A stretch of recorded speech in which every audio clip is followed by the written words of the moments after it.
them. Because if it's me going on a tour around the country yelling at people, that would be satisfying for me emotionally, but it just wouldn't prove anything other than what people already know, which is that two sides yell at each other. So we wanted to give sort of gender ideology a chance to hang itself by its own incoherences, which I think is what happened. I think you definitely accomplished that.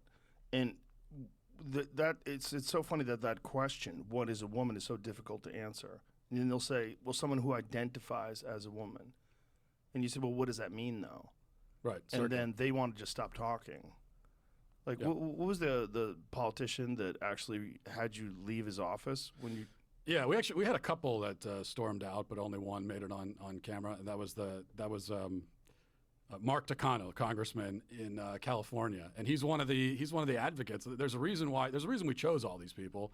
It wasn't just random. He's an advocate. He's not just a Democrat politician. He's an advocate for the Equality Act, which is this push by Democrats to kind of federalize all this stuff on a national level, so that all across the country, for example, men have the right to use a women's restroom, and opens up all the sports teams and all that, just settles it, takes it away from the states. And so he's an advocate of that, and he's a good guy to talk to. And he sat there for about 30 minutes, especially when I'm asking him the easy questions, and he would give his like filibustering answer. But then once I started asking real questions, that's when he got really uncomfortable. You could even see in the film, he keeps looking over my shoulder, and that's because his aide is standing right behind my back the entire time. And but she never. I kept expecting her to cut it off and shut it down, but she never did. And eventually, he just had enough of it, and he got up and left. But the thing that made him leave was I didn't even get to ask him the "what is a woman" question. I asked him. I asked him. You know, there are males who want to use the women's restroom or the women's locker room, but then there are females who don't want to see an individual with a penis in the locker room.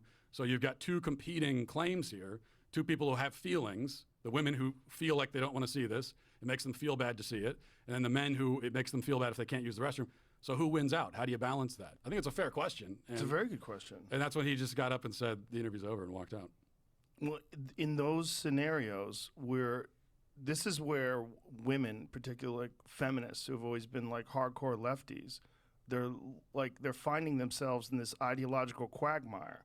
Yeah. They're feminists, they're pro women's rights, they're on the left, and they're not anti-trans, but then all of a sudden this is getting imposed into their world and they're told they have to accept it, or they're transphobic, regardless of this person's sexual history. Like if this person is a sexual abuser, if this person is literally a registered sex offender, they can go into certain places, dress like a woman, and use women's spaces. It's the Wee Spa case in Los Angeles. Yes, that's exactly what it is. It's like, I mean, there's so many instances of people gaming the system, right?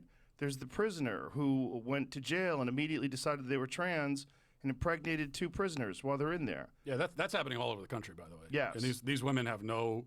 You want to talk about giving a voice to the voiceless? These women have no voice. They're in prison. Who are they supposed to talk to? And they're getting locked in. Can you imagine that? You're a woman.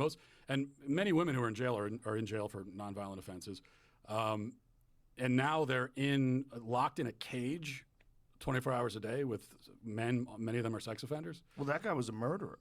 Yeah. I mean, that guy had murdered his foster care father, and the cops who went to the crime scene said it was the worst murder they had ever seen. He'd been stabbed from his face down to his ankles. He'd just been stabbed an insane amount of times, just a bloodbath. This is the person that just decided right after getting arrested that they identify as a woman. And the other thing to keep in mind, too, is that, there are men who are just gaming the system, as you point out. I think in prison that happens a lot because they'd rather be in a women's prison than a men's prison. But also in general, like there are different categories of people who transition, and we kind of talk about them like they're all the same, but they're not. And you can kind of break it down by age. Like there's the very young children, a 5-year-old, and we hear that, oh, my 5-year-old is trans. That's 1,000% the parent just deciding they're going to do that to the child, because no child even knows what that is. So you have to suggest that to them. Then you have the adolescent girls, and Abigail Schreier's written about this in her great book. And that's the social contagion. They pick it up from society. But then there's the older men who are adults and decide one day that they're women. And for so many of them, this is a fetish. I mean, this is like the thing we're not allowed to say or acknowledge, but it's totally true. That for most of these older men who decide that I'm a woman, it's a fetish. It's autogynephilia. They're enchanted by the idea of themselves as women.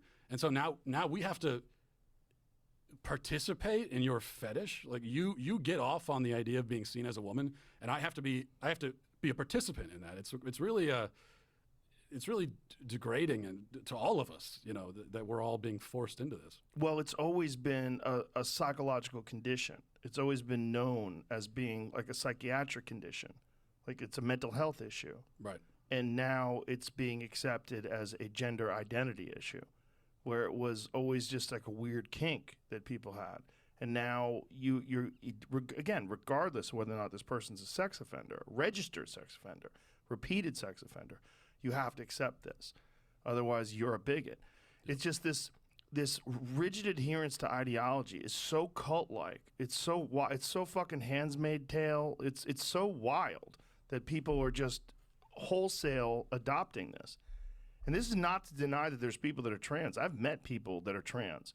It exists in nature. I mean, guys will shoot a buck and they'll find out that it's actually a female with antlers. Nature's weird, right? I think nature does put people, make humans, for whatever reason, that really feel like they should have been born a female or should have been born a male. But that's not all of what's happening. And in our desire to be compassionate and to have care for these people and to love these people and respect these people, we're opening the door to all this chaos. Yeah. And I think that's what you highlight so well in this film.